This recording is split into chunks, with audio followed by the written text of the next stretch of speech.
Hi, this is the Social Gelo with Angelo show. My name's Angelo.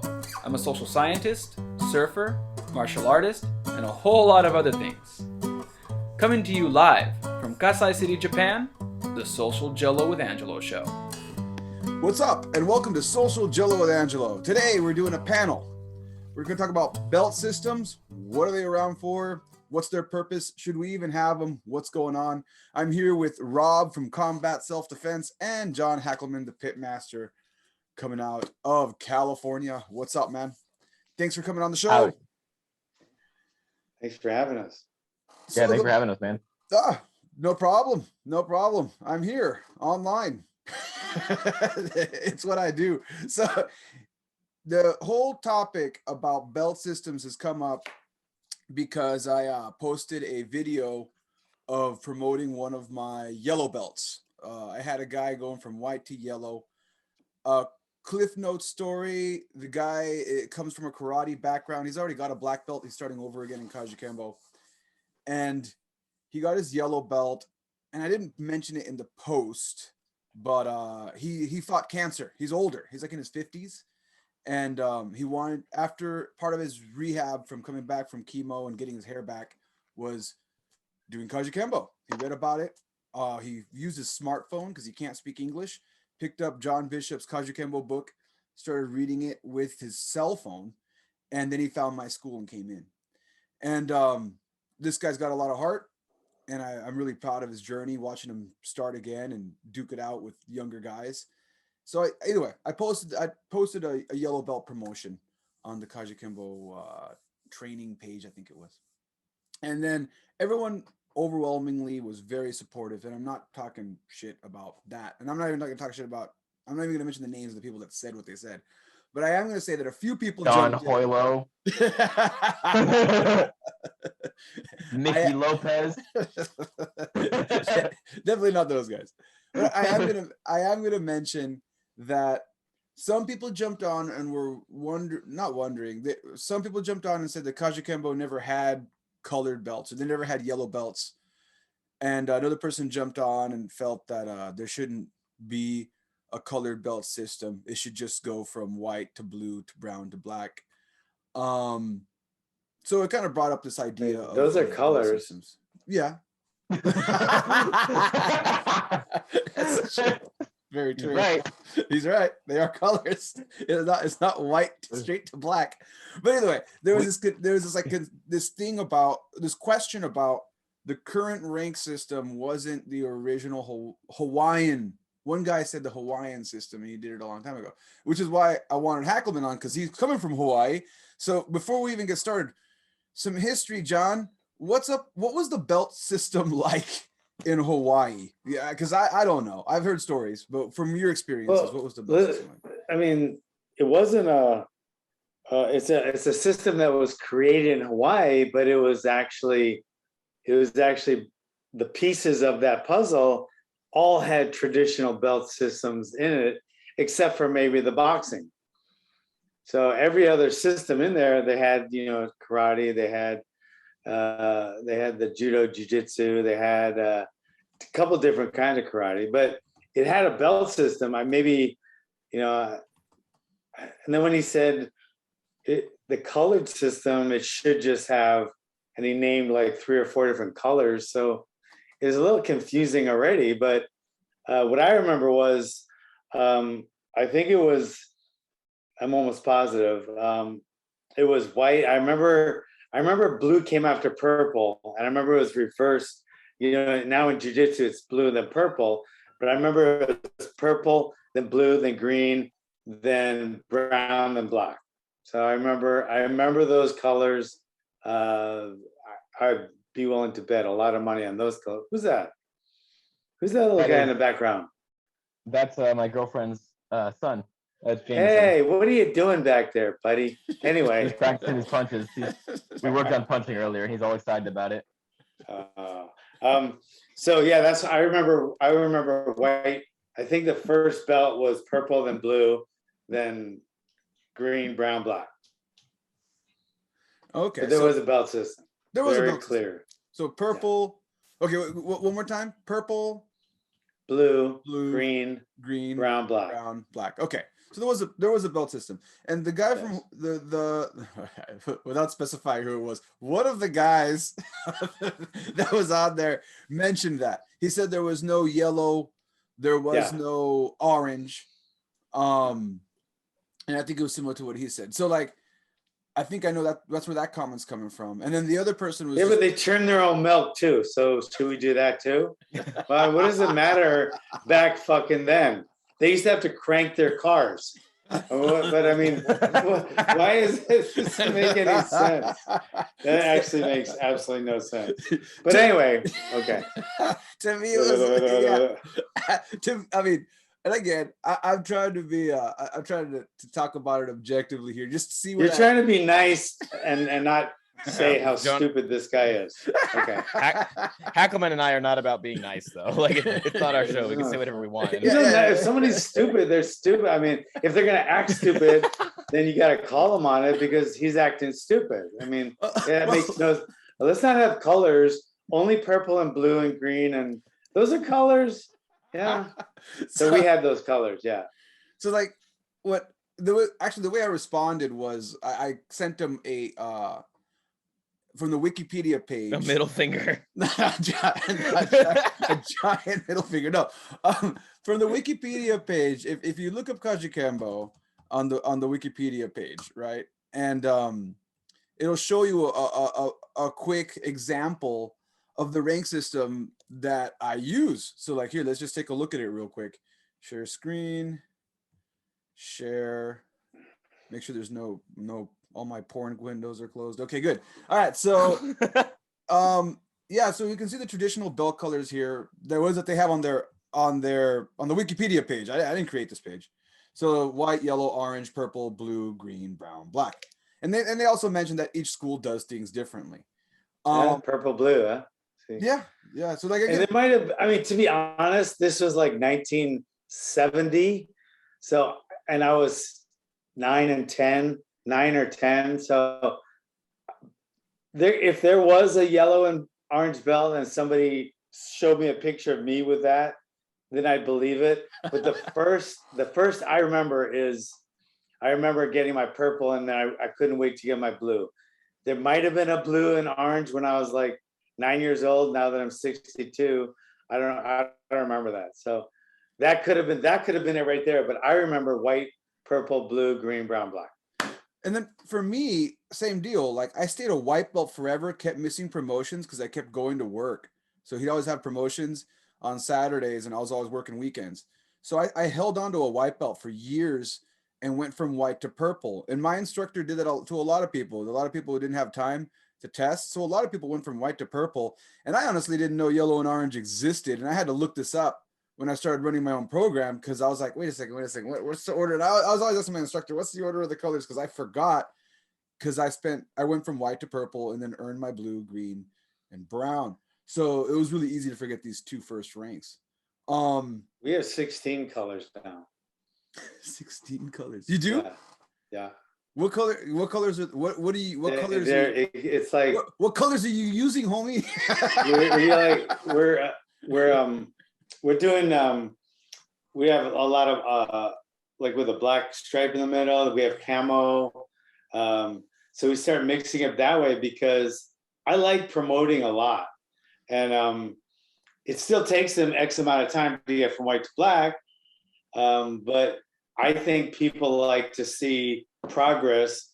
They like to see belt ceremonies are a great function for the gym. It's one of the, it's tear jerking, a lot of the promotions, because people talk, I talk, they see their kids we do little like exhibitions, and there's, a few hundred people in there. And I don't know, it's a big deal for me. We had, we didn't have those big ceremonies, but with Godin's and in Kajukenbo, there was a lot of things we did together, like black belt ceremonies we did, and we did workouts together. We'd get together and work on the weekends.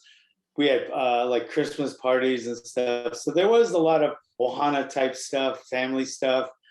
So I try to keep that in the culture of our gym. and I want there to be more belt ceremonies and more promotions, and it just, people don't want to wait a year, 2 years in between. And so I do frequent belt testing. I know jiu-jitsu only has a few belts, but I think a big reason that is because they like to sandbag in tournaments. So they want to enter the like blue belt tournament, blue belt division, and they've been training for 4 years, but they're considered a blue belt. So that way they won a tournament, and then they'll wait, then they'll finally get their purple, and then they get to compete in that one for a long time. So, I think that has a big part to do with it. And now with kids who want to promote more, they try to keep it real, but they do a lot of stripes, like striping for their belts. So, I mean, that's their way to get around it. I do lines in my belt, and we do a lot of camos and stuff like that. So, I mean, it's at the end of the day, it's the same thing, but they think you're a blue belt forever, but you have like 18 stripes on it. So they are promoting it just a different way. So I like to promote a lot. It still takes a while to get to their black, but in the meantime, it doesn't really matter to me what they are in between. The main belt is you're either a white belt or a black belt, or you're a brown black. Brown black is the first belt where they'll that's like that's the gate right there. That's the gauntlet. So I don't mind if they slide through most belts because they're not their black belt yet. People don't join and say, well, I got my, green black stripe at the pit, or they're going for their black belt. So the brown black is where everything stops, and they have to show proficiency, and the conditioning has to be black belt level, or they're not going to get their black. But sometimes they slide through the cracks from all the other belts, and I'm fine with that. To me, it doesn't. I don't think nobody ever says, like even Joe Rogan, he's not going to say, yeah, the Pit, they're a black belt factory. They just give out their belts. Everyone knows that we have a tough curriculum. Everyone knows that we have a lot of high level belts. Nobody thinks I give out black belts, but I don't mind giving the other belts quickly, because to me it makes people happy, and they're in line. They still want to, they want to stay motivated to go for their black. So the brown black, once you're brown black though, you have to show me everything I need to see before I consider you as a black belt. So people can get their black belt, their belts every 3 to 6 months, but once they get their brown black, they're not going anywhere. I don't care if it's years until they show me all the stuff that they have to show me to get their black. That's how I do it. I think we talked about this once on a show before, the idea of a sergeant of arms. Back in the day, they had the sergeant of arms, and pretty much that was like, it was a brown belt, but really now you're kind of going from brown belt to all the responsibilities you're going to have as an instructor when you get that black belt. Because as you know, in Kajukenbo, it's not just the idea of fighting, but the idea of being able to help the head instructor run the class. So there was like this apprenticeship thing happening where you have to set the example, not be able to keep up, but also be able to teach, which is always happening, but it's really emphasized. In your case, brown black. In my school, it was brown belt. People would be held because the responsibility of the brown belt was that. So my instructor would hold people right there before brown because he knew that responsibility was coming. And if they got the brown, he felt they were ready. And then same thing, you could hold on to the brown belt for years and never get black if you didn't show that you really wanted it. So and the sergeant of arms had to guard during the prayer. Yeah, exactly. So Rob, you run things very differently. We've had conversations about this before off the show. You're dealing more with your guys doing a lot of kickboxing and Muay Thai, and you were trying to figure out, well, how am I going to make guys wear belts with Muay Thai shorts? What did you do? How does your system work? How are you getting around this? Do you like belt systems, colored systems, or do you just say, screw it, just come in with your tap out rash guard and just work out? I don't do tap out rash guards. If you come into my gym with a tap out rash guard, I just point to the door and I'm like, listen, the 10th planet is that way. Go over there. You're their problem. But I got my Muay Thai training initially from Bang Muay Thai. Dwayne Ludwig's system, and he does the ranked shirts because he trains for, it's a kickboxing style. So he does t-shirt and shorts. He likes the belts. He came from a Kyokushin background. So he does white shirt, yellow, orange, blue, purple. It's basically a jiu-jitsu system, but with shirts instead of belts. And I was like, actually like that a lot because like John was just saying, people like belts, people like rank. I'm a huge fan of the ascension of the ladder of training. I also really like the gi. I like the belt, but I recognize that for what I'm trying to do, the gi is less helpful than it is, just a sign of respect to the old ways. That being said, we do train in the gi for, jacket training, for cold weather training. We do use one, but the general uniform, if you can say we have one, is just t-shirt and MMA shorts. So my belt system in combat self-defense is a white shirt to begin with a black bar, which is like your probationary shirt. You're going to wear that for 6 to 8 weeks until I'm pretty sure you're going to stay with the system for at least a year. First 6 to 8 weeks, I spend $20 on you. You get a t-shirt and maybe you drop out. Fine, whatever. Within 6 to 8 weeks, you're going to get your green shirt. And at this point, I know that you're going to stick around for a while. I'm willing to devote time to your training. I'm willing to give you some of my effort and my secrets, my secret dark arts. But you're going to cook at the green shirt for about a year, maybe 2 years, depending on how much you come to training, right? At that point, you move on to a blue shirt, which could again be another year to 2 years, then purple, then red, and then finally black. So we don't have a lot of ranks. I'm trying to figure out if I could do more ways to recognize in between. I do know it's a long time for people to sit at a rank. My guys tend to not care about it right now. But what I'm learning is that just because your current group doesn't like a thing, doesn't mean the group will never care about a thing, So I want to have something to keep them motivated. And I'm thinking maybe that'll be some form of like recognized gear. My instructor, when I was doing Kajukenbo, would do patches. Not necessarily like, NASCAR patches, but school patches. He would do, you get your belt, cool. You're not quite ready for the next belt, but here's a Kajukenbo patch for the back of your gi, for the sleeve, for the heart. He would do stuff like that. And then on top of that, stripes. So it was a way to recognize you're dedicated, you're helping each other, and you're progressing. Those are the 3 tenets I actually have for promoting someone to the next rank. It's not so much only that you're getting better at fighting and physical conditioning. How often are you showing up? How loyal are you to the gym? Are you able to help out other people? Are you able to replicate what we're doing here without me telling you what to do? And are you happily teaching it to other people? The passing on of knowledge, I think, is probably the most important part to me. If I see people that are really, really good at fighting, but are really selfish about helping other people train, then I'm like, I'm sorry, you're good. You're welcome to train here as long as you want, but I'm not going to give you the next rank just because you're good at punching and doing burpees. You got to be part of the community. So I may or may not add like in between ranks. I also do want to promote my students with a belt, like give them a form, a symbolizing belt with their name on it, but they're not required to wear it at all. And this goes back to what I said earlier about how on the Wikipedia page I mentioned each school could pretty much do their own thing, which is why going to the beginning of this conversation when some people were jumping on saying, what are you doing? There is no yellow belt. There never was, whatever.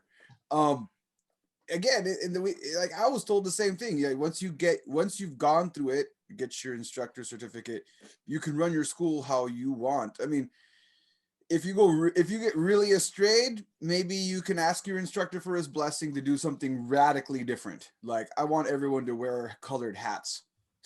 I don't know, but if you were going to say you're going to do something out there, you could ask your instructor for the blessing and still do something really radical, like completely get rid of a belt system completely and just have them wear regular t-shirts and just say that they're a black belt and give them a certificate.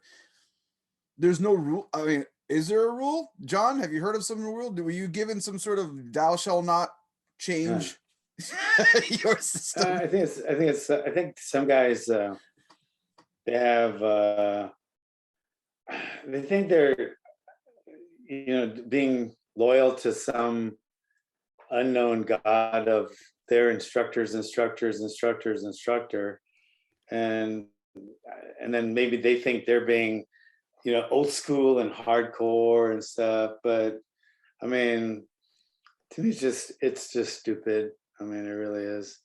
I mean, I just think it has to be you. It has to fit you and your gym and the gym's culture. And I mean, you're not like doing something stupid, like just completely out there, like promoting a 4-year-old to black belt after a week or something. I mean, I got my I black think you belt. still kind of standard. That you don't even know how I tell some of my black belts how what they have to do to get their black belt. It's not even funny. I should be in jail for some of the things I've told my Say guys. some of this shit illegal.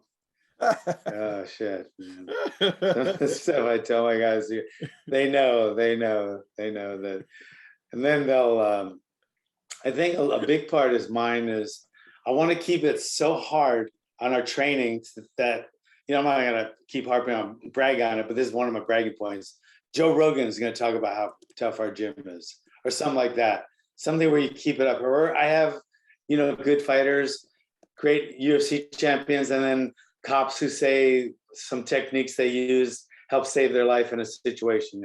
So I want to keep it. I want to keep it up there, but I don't want to keep a lot of it up there, like the sparring and like the ways we used to, like Godin used to do. I mean, Kajukenbo wasn't full of nice guys, and Godin definitely wasn't. So there's a lot of stuff I want to do away with, but I want to keep the hard part up here. So since I took away the beatings, I mean, just the flat out beatings where there's no way I'd have more than, 10 students now. But I still wanted that tough. So that's when I started including the conditioning to the highest level. Like they come up now, my black belt prospects now have to come up every Saturday, and do some kind of crazy workout I did. That I give them in a certain amount of time, and they're dead. I mean, when they're done, they cross the finish line or whatever, they're just on the ground, just panting. And I know how hard it is on them.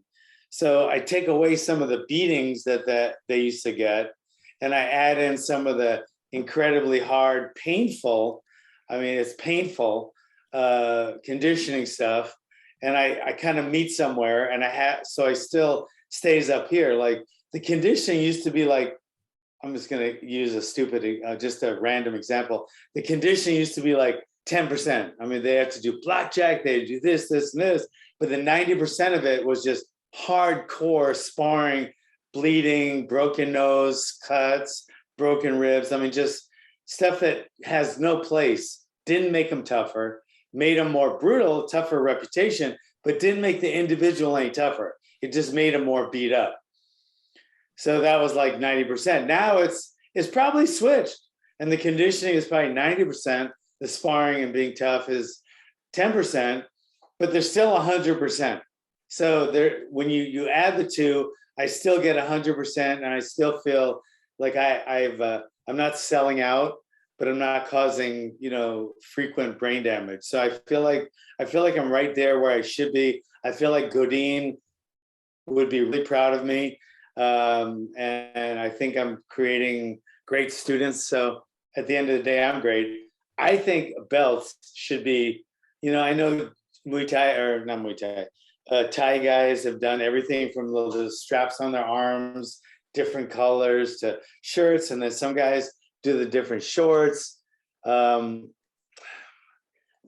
me, it's the belt. I mean, that's what feels the best, to put the belt on. People like the belt. It's been around the longest, and you don't have to keep it on. They could get a belt and maybe train with their karate pants or their martial arts pants, and then a t-shirt, once a week, or maybe they could do their shorts. I've seen people train with shorts and a belt, and that way, I know to me, t-shirts, how many t-shirts? Because they're going to go through one a day, and the guys that train 4 or 5 times a week. And I don't know. I don't know. That could be one way, but I think belts, I just like the belt. I don't know.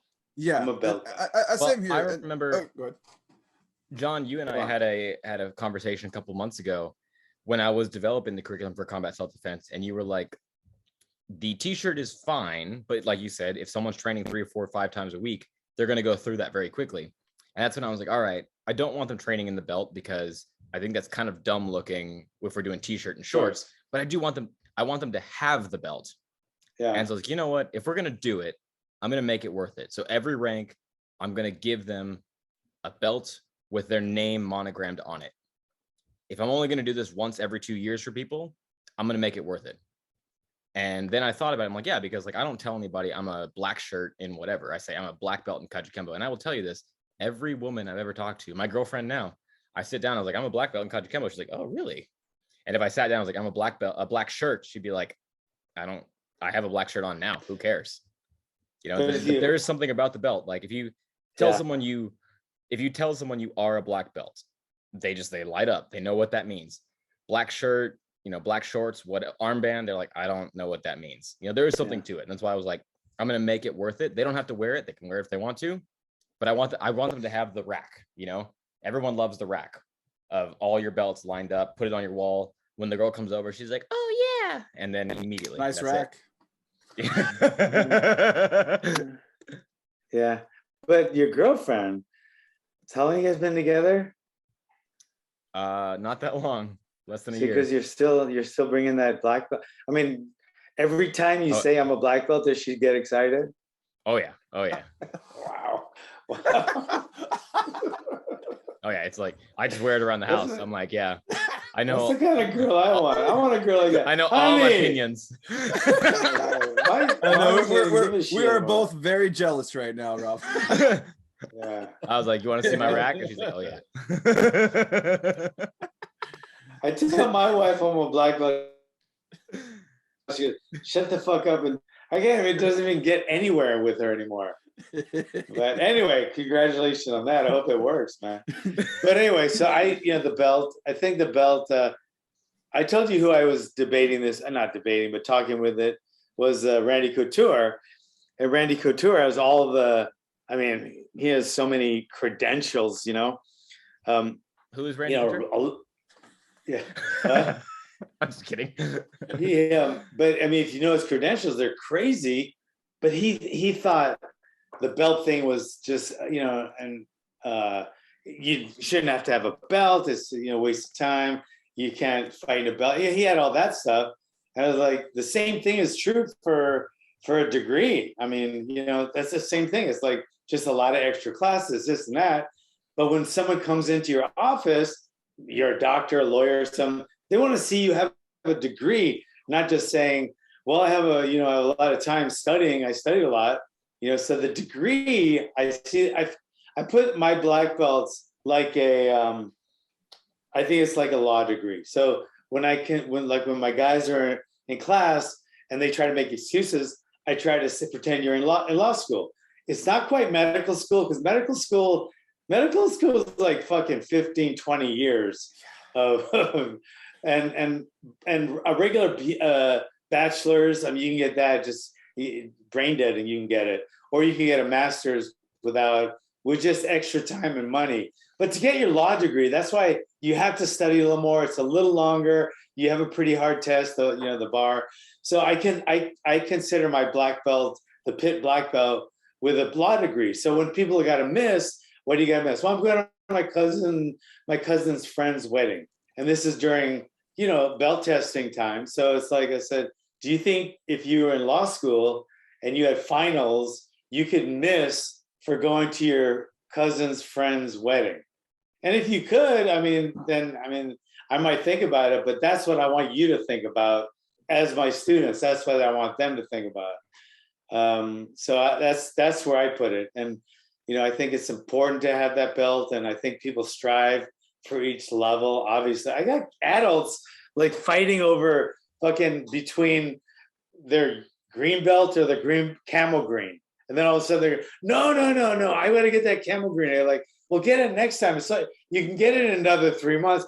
No, I didn't miss that day, because we have a board on the wall, you know, if people are absent or, you know, if they attended, and they get all bent out of shape.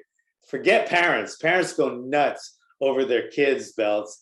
But even these adults are like, there's like the difference between a white or green or camel green, and they're ready to fucking throw down and shit. So it's kind of funny. The belt means a lot. It really does. And I don't see a downside on a belt unless you give it too easy.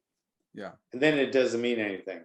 And then like Rob was saying, I have a belt. I have that belt system.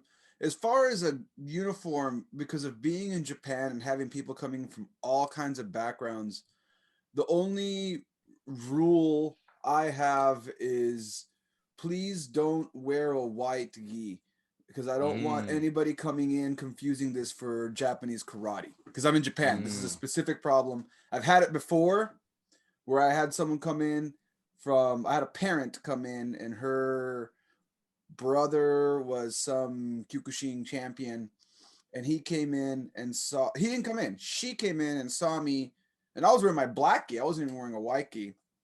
And then he was like, there's no black gis in karate. That's not real karate, and talked a bunch of shit.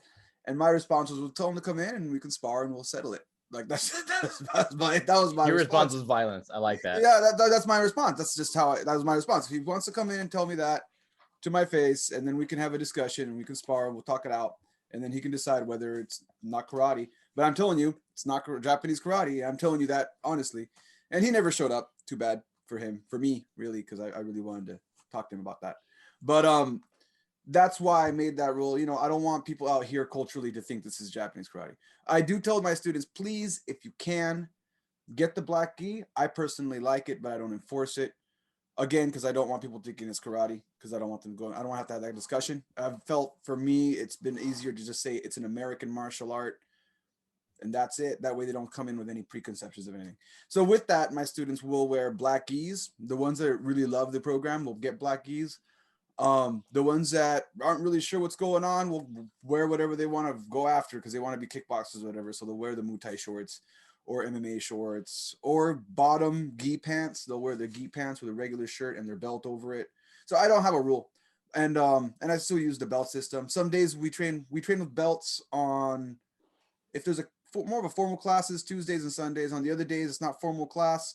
I won't enforce it. Sometimes we won't wear belts depending on how much they're training and what we're doing that day. Now, I want to touch on a point real quick that John quickly mentioned earlier in the show about the Brazilian system. And the reason I have to bring it up is because one of the guys, sharing the screen here, one of the guys mentioned that Brazilian Jiu-Jitsu uses the stripes. And I mentioned that I heard a podcast that said that originally they didn't even use the stripes. And then he said, I don't know where you heard that from. I'm going to talk to Marcelo Gracie is a friend of mine. And I'm going to ask him about it. He never got back to me on it, but either way, I did find this online. It's coming from Belt Progressions of Brazilian Jiu-Jitsu. The website it's from a blog, watify.com. Either way, it says the original belt system was derived from Kodokan Judo and only has 3 simple colors, white, brown, or black. The Gracie siblings created an official ranking system in 1952. And the intention of the system was for students who eventually wanted to become instructors. So the 1960s brought the invention of the black belt with stripes. Only instructors would receive a black belt with red stripes, whereas students would receive a black belt with a white stripe. So again, a long time ago, there was only 3 ranks. And I can't find the podcast that I heard with from Stephen Kesting, Strenuous Life podcast. I can't remember which one it was because I listened to so many of his podcasts. He had a guest on there mention that he came from he's been doing Brazilian Jiu-Jitsu for like over 30 years. And he doesn't remember using tape, like the whole white stripe thing. They kind of adopted that to motivate their students from his school, whatever school that guy came from. They weren't using the tape. And that later they brought that in because they saw how successful it was in Taekwondo to motivate students and to keep them engaged. And then later when they brought him more belts, he was like around for that transitional period. So I just want to bring attention to that. Going back to what you said earlier, that more stripes, colors is just motivation for the students. It's just, if you quote unquote sandbag, keep someone in one position for a very long time and don't give them the next rank, it's not really about the rank. It's about kind of giving them a small goal to aim for, and it keeps them motivated in the training, in my personal opinion. Now, with all of that being said, what do you guys think about the idea of no rank system, no belt system, like the way some of the JKD schools do it? They're missing out. They're missing out with something they could use. I mean, a belt a belt test is a great builder for your gym. It builds camaraderie, and you see, it builds confidence. So I mean, it builds, every belt cycle builds something. So then they get a belt, and now as an instructor, now you have it's a way to market your gym, because family members are coming in to watch people promote, and next thing you know, they're coming in. It's a moneymaker. You charge for the belt ceremonies. People don't mind, paying. For a belt ceremony. So it's one of the money makers throughout our quarter, where we count on, and it's a win-win, because like some things you ask for money for stuff, they might not like that, but to get a belt, or get one of their kids is going to get a belt, they don't usually argue. There's like, it's money well spent to them. Just like we'll pay for training. I pay for a training session or something. It's money well spent. So they think that way for a belt too, and I think it is too. It's a win-win-win. I mean, there's no real downside to belts, to getting more belts or belts, but there's a lot of downsides to no belts or to not enough belts. So I don't know. I'm talking me out of it. I haven't yet since 1970. How about you, Yeah. Rob? What are your thoughts? I will say there was a period in my life when I was very turned off to the belt system, because the schools that I was hanging out at were very much McDojos. It was pay your $1,000 down and I will get you a black belt in 2 years. I came from a gym where the owner is still doing that, but it doesn't matter what style you study. Kajukenbo, Kyokushin, Taekwondo, Jeet Kune Do, Taiji Kwan, whatever. There is a hierarchy. There's a group of people that are the newbies. There's a group of people that are not good at this. And there's a group of people that are good at it and are good at teaching it. And it doesn't matter if you use a belt or not, you will divide the class based on that, right? There's advanced people, intermediate people, and beginner people. And now, as a very mature and enlightened martial artist on the path of wisdom, I realize, what is the harm in having any kind of rank structure? Like belts are what I default to, because I really, really do like that style. I like the idea of going from 10th Q all the way to Shodan. I like that idea. It's structured, it makes sense. But okay, whatever. You decide you want to do first rank, second rank, third rank, and that means different colored hats. Fine. That's how you want to do. What is the harm in doing it? It delineates the class very easily. It shows you who is brand new, who's intermediate, who wants to be an instructor, who a fighter is. It's going to happen anyway. Everything devolves into cliques. Doesn't matter what style you study, right? You might as well have some kind of recognition of a student's progression and their ability. It's a nice thing for everybody. It helps me as the instructor know, like, that guy can help me demonstrate techniques. This girl over here, she's very fast. She's going to be a badass fighter. I probably don't want her fighting in like the very novice division, right? It doesn't hurt. It can only help if you're honest about what you're using it for. Now, if you're using a rank system just to make yourself seem more important, or you make your black belt more important, which I've seen, like you divide the class and you only teach I went to a martial arts school back in the day where I was literally not allowed to talk to the sensei. I was chastised if I talked to him. I had to talk to the senpais. And if I had a question, if they couldn't answer it, then I could go to the sensei, but only they could walk me over to him. That's a little overboard. Okay. We can all agree that's too far. But having a system where the advanced people are clearly marked and that they're marked, they can go, any white belt, any new person can go to be like, hey, Mr. Brown Belt, can you help me? Mr. Red Belt, can you help me? It's only helpful because it makes very clear markings of where people are at in their training. And as long as you're honest about it, as long as you're not just selling belts, I think the one thing that we're talking about in this podcast is the benefit of the black belt, right? The benefit of saying, this is the person that's the instructor or the fighter or whatever. but also like having a progression of whatever colors you want, white to yellow to blue to brown, whatever. I know that the brown belt can probably help me out more than the blue belt can. You know, so I've really come around to it a lot more.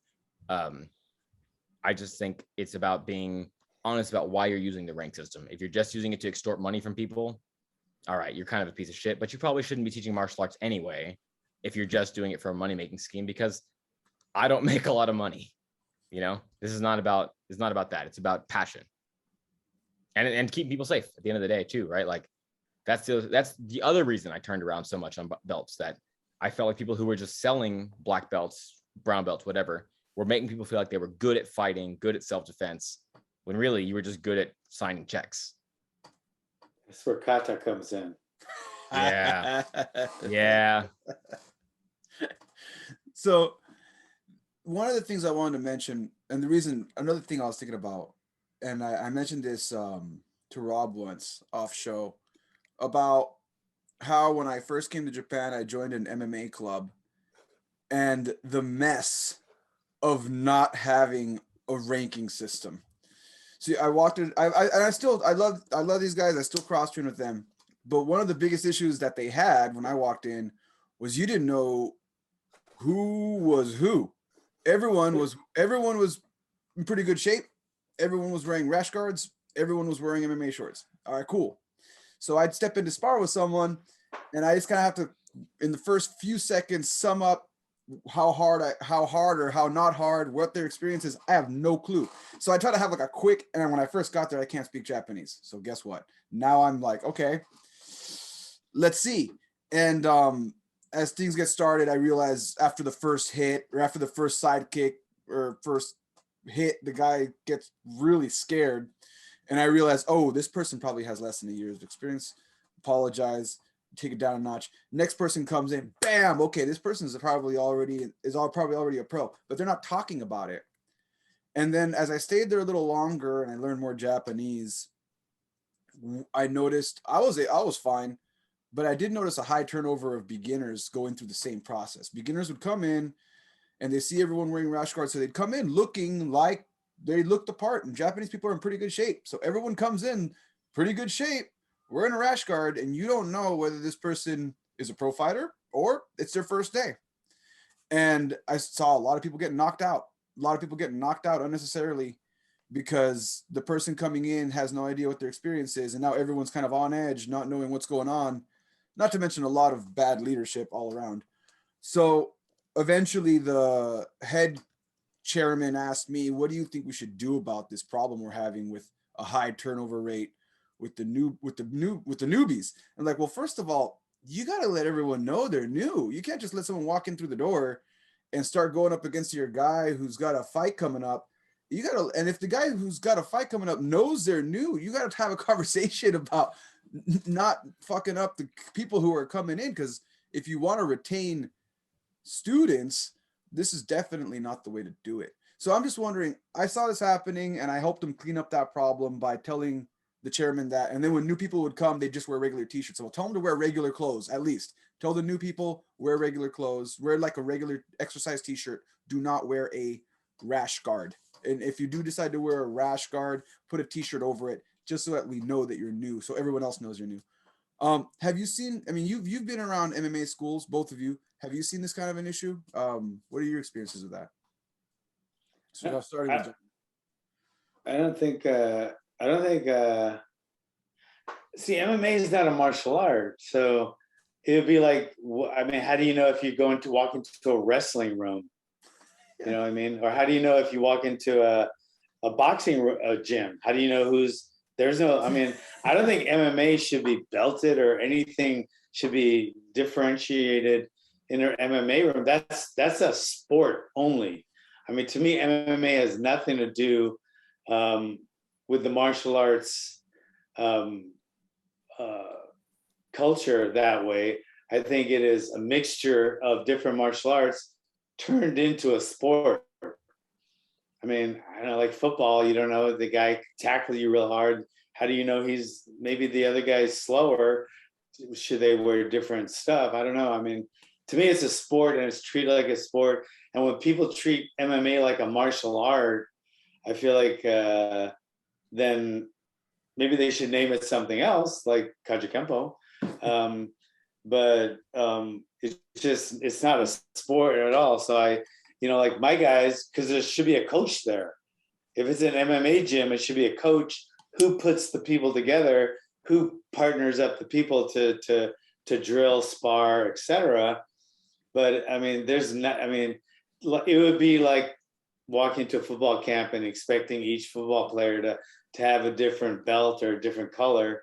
I don't think there should be any differentiation in MMA because MMA is a sport. So I don't see that similarity between martial arts, but yeah. So I think that's all on the coach and just the culture of the gym. Like I'm sure when they go into Jackson's, these guys go in this beginner class, intermediate class, and then by then all the coaches know who's to spar with who's to drill with who, and there's no nothing they're wearing different. It's just that's a sport. So I don't usually combine those two, even though all of my fighters have to be in my Hawaiian Kempo program. So they get belts in the Hawaiian Kempo, but it has nothing to do with the fight team training.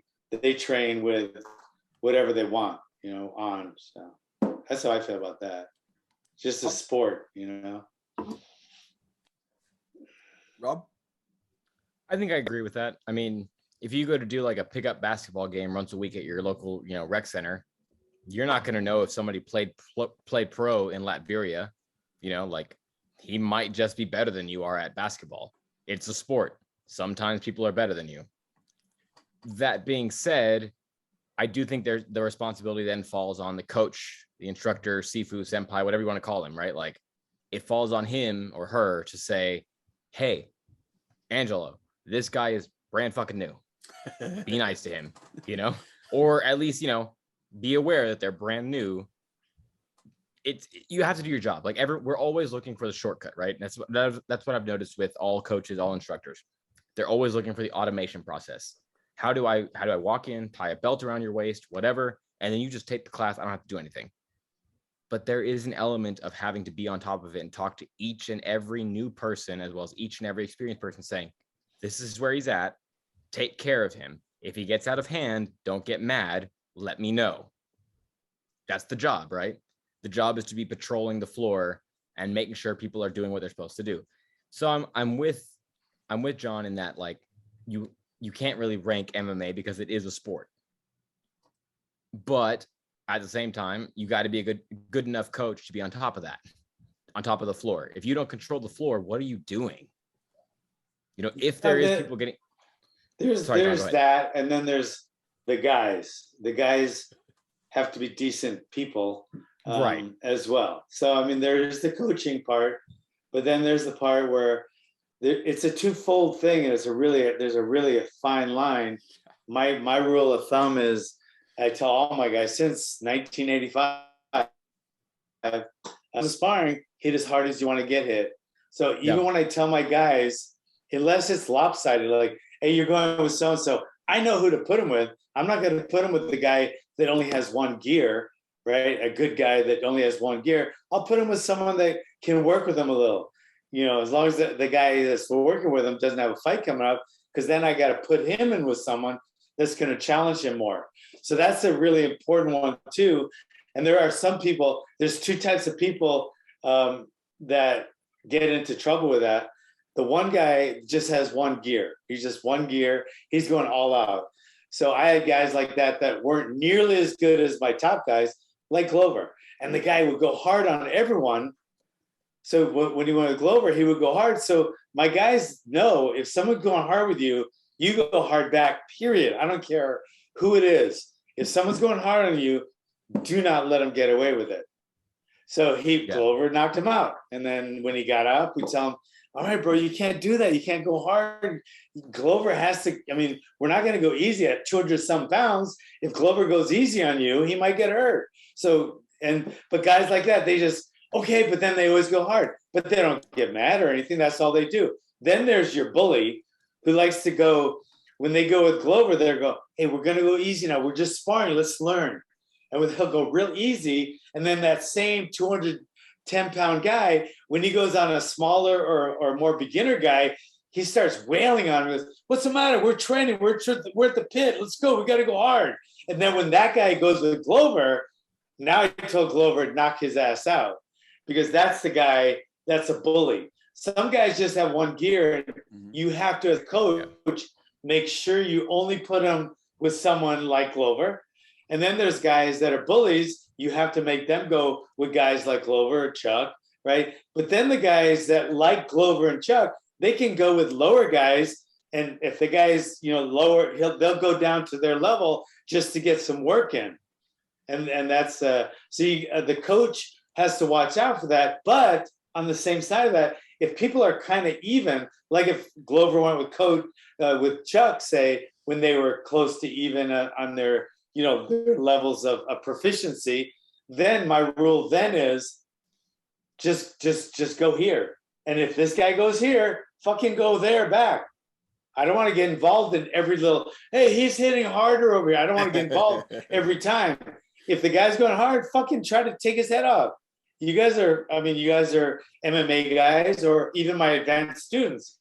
You guys are, you drop them with a body shot or something. Show them.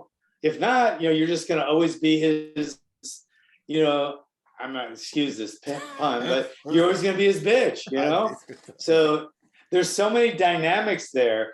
Bully versus guy with only one speed versus guys that are timid to go too hard versus, there's so many dynamics.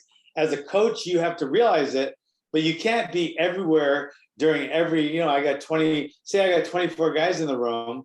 I can't monitor every single one that carefully. So if they're somewhere near the same and one guy's in a mood and he starts going hard, this guy knows I'll go hard back. And I'm all right with that, as long as that's not the norm, it's the exception.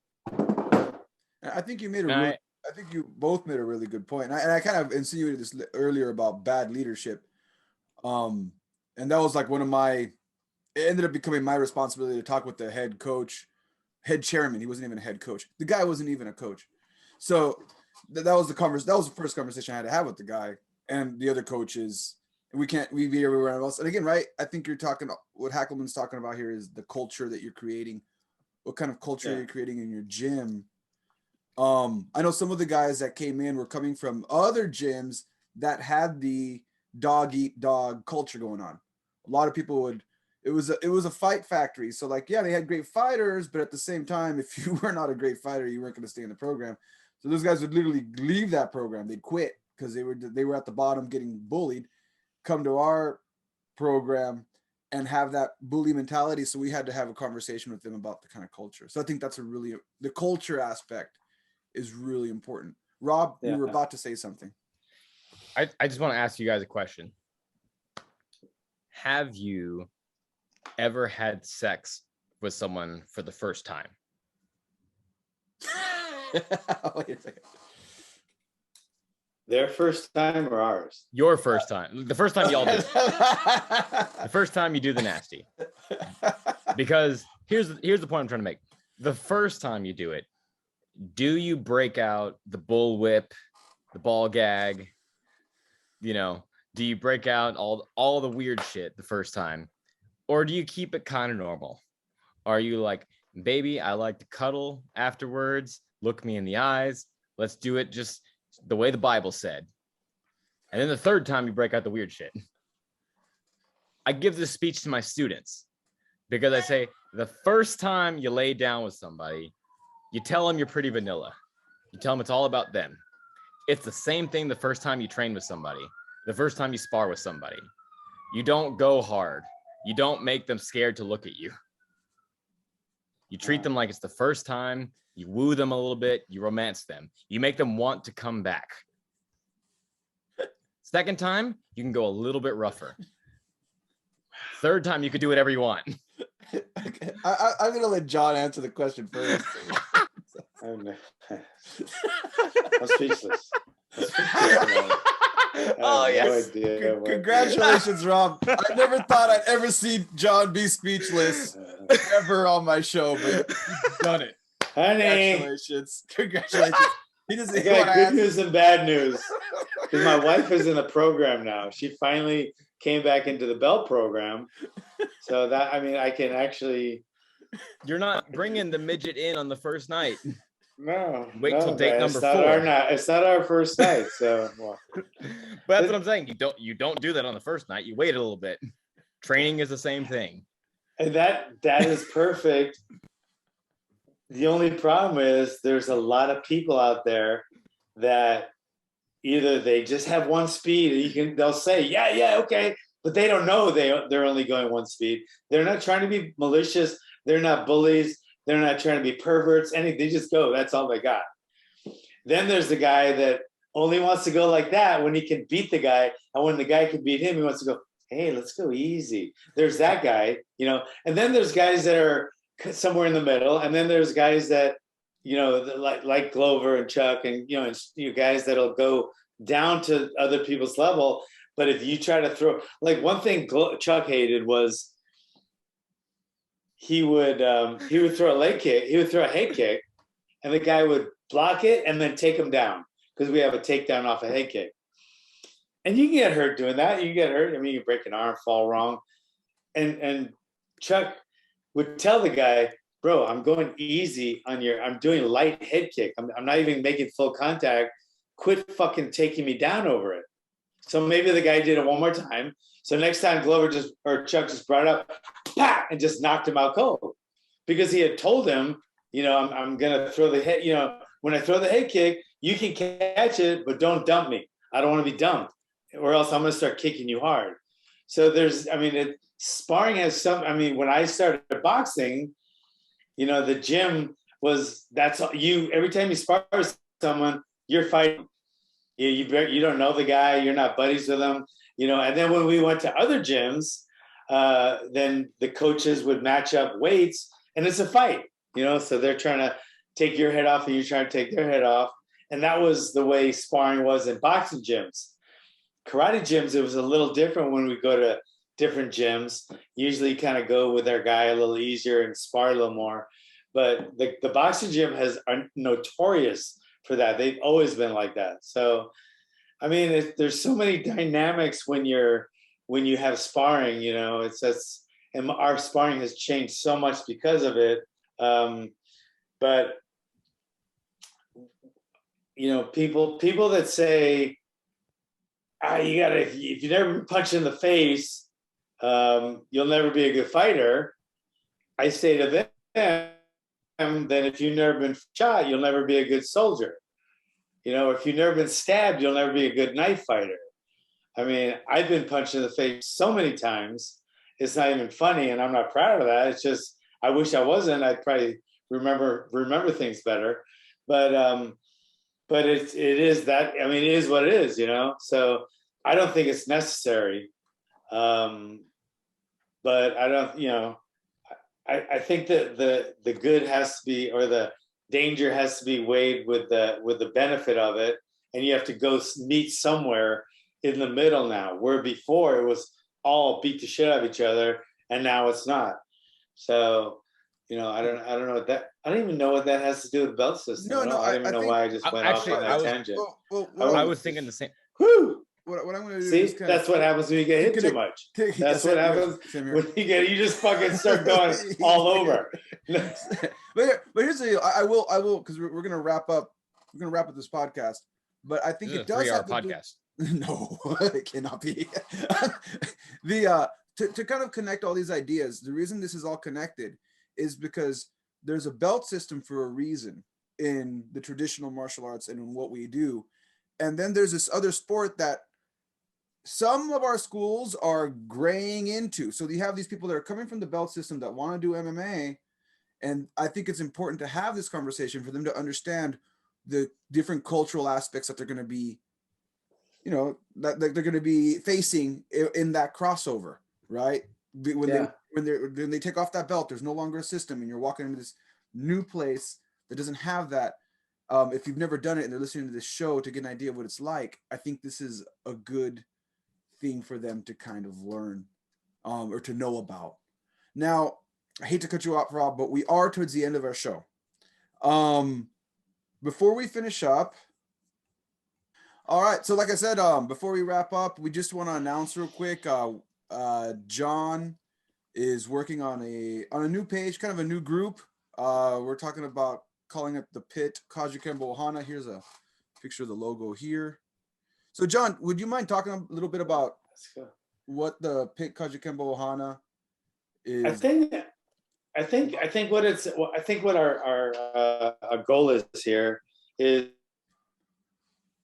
we want to brought all over, and it's been pulled in different directions, and everything from it's America's first MMA to the street fighting art to all kind of things. Then it's changed, it's evolved, and in some ways it's devolved, but we want to keep it real, and we want to keep it the word Ohana, which is in our it's in our title, Ohana, and it's for anyone that's trained there in Hawaii, which I was fortunate enough to, and that's where I got my start. And that Ohana, it's so important. It's such an important part of our culture, and it means so much. I can tell, every time I walk into to my gym and I see the parents, I see them train, and then the adults training.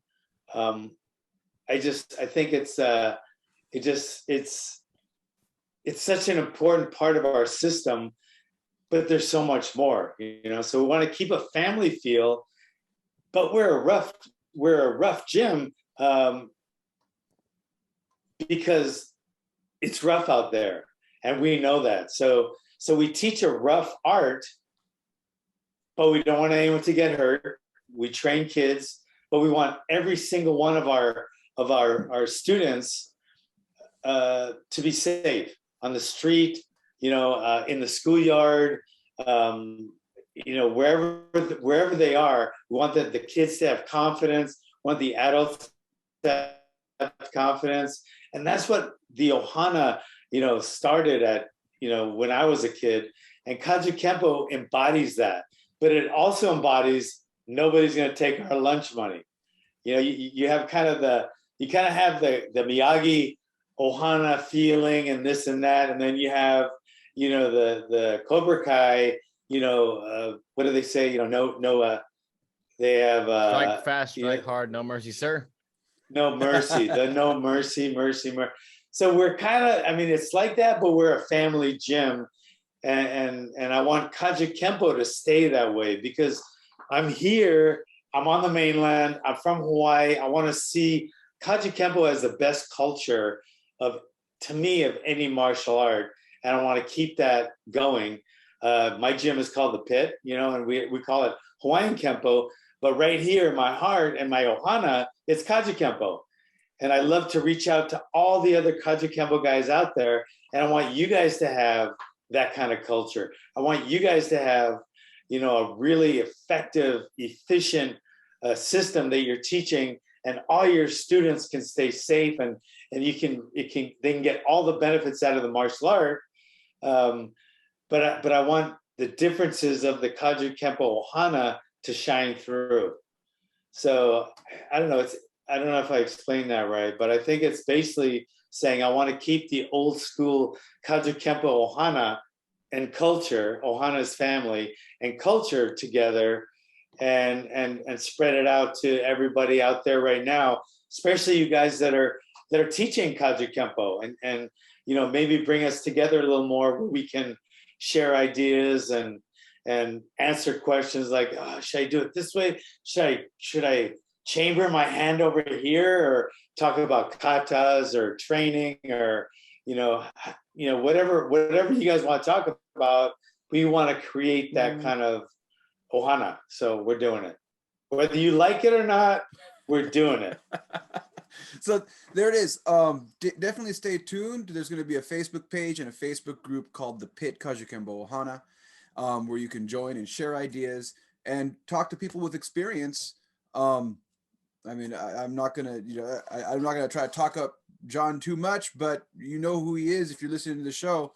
and he's definitely a guy with a lot of experience, and he can definitely answer a lot of questions as far as how to run a school, how to run different types of programs, all that. And he's been very helpful to me, and I really appreciate that. So I'm really looking forward to this page. So Kajukenbo guys out there, I want to see you. I want to see you on the other side, man. You're calling your gym Kajukenbo. We gotta stick together, man. Ohana. Remember that Ohana? It's not just a word. It's not just a tattoo. Some people get Ohana tattooed or loyalty tattoo, and then they don't really follow through with any of those. You know what I mean? So we want the tenets. We want the name and the tenets and the culture of Ohana. And so all you Kajukenbo guys out there, let's go. all right. Well, thanks for listening to the show. Stay tuned for the pages coming up. And, man, as usual, after an hour, I'm going to ask you to like and subscribe and smash that notification button. If you stick around that long, I appreciate it. Catch you all later. Peace.